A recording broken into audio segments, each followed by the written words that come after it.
Nakabike lang ng yung single padjak. Yun yung umpisa ko sa buhay ko. Na-survive ko lahat yung hirap. Naiyak ako. Pero totoo yan.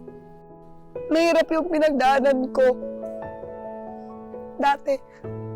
Pero nakasurvive ako. Saglit lang.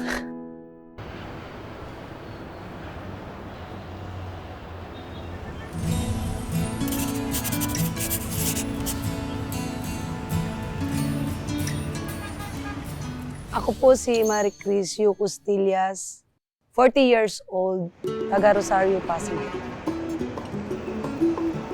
Ako po ay nag-aral ng vocational course, 3 years vocational, tapos po ako ng food tech. Pumasok po ako ng assistant manager ng Korean restaurant. Bago po ako nag-vendors, pagtitinda ng mga sandals, bowl, mga damit-damit. Bago ko nakilala yung siomai, na-discover ko yung Dim Sum Factory 7 years ago. Nag-umpisa po ako ng second-hand na cart. Binili ko siya ng 15,000. Nag-umpisa po ako ng 5 kilo. Tapos, pabalik-balik lang po yun. Siguro, nakukonsume po in one day, 10 kilos. Doon po ako nag-start. And then, sa katagalan, 3 buwan yata medyo matumal. Nagsimula ang araw ko, 5:30 ng umaga. Gising na po ako, magkakape. Tapos, maligo. Nag-prepare kami ng asawa ko tsaka yung katulong ko sa bahay. Piniprepare namin yung dadalhin ng mga tindera. Kasi 7 o'clock, aalis na po ang mga tindera.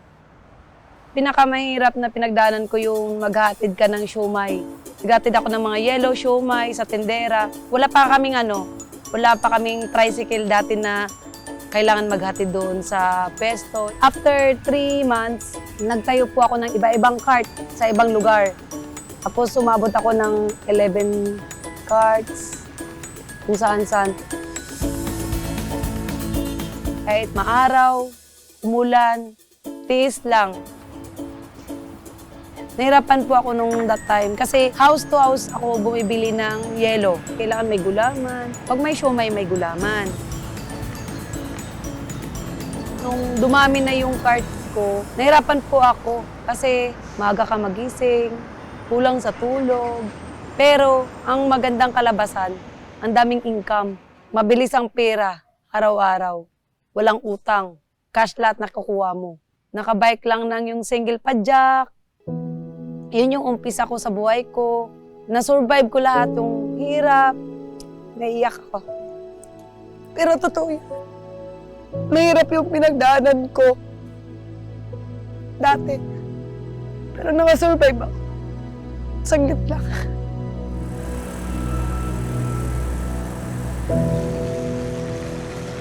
Ang masasabi ko lang sa product ng Dim Sum Factory, una, yung lasa niya masarap, kakaiba yung panglasa kaysa sa ibang siomai.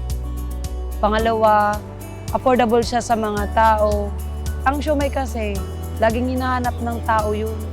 Kaya tuloy-tuloy ang negosyo niya.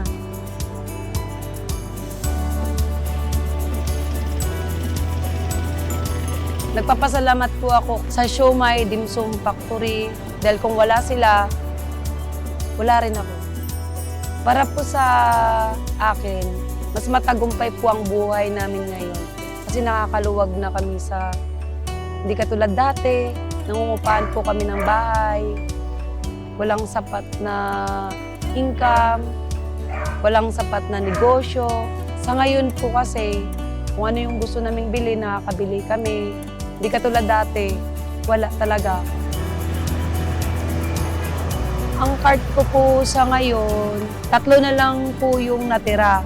Although dati, before lockdown, 11 carts po ako.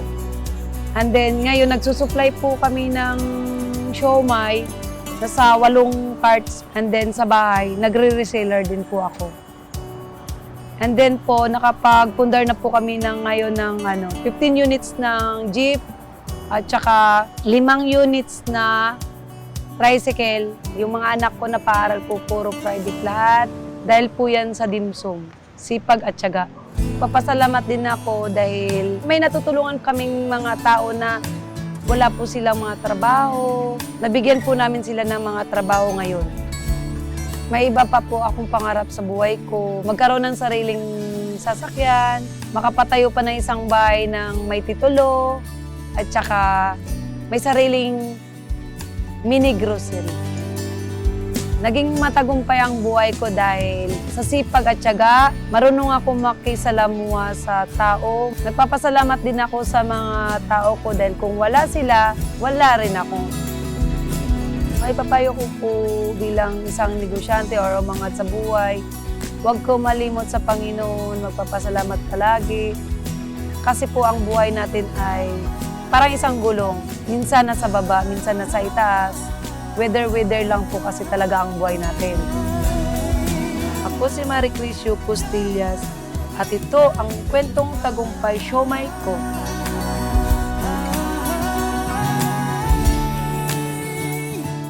Madarama na rin ang tagumpay.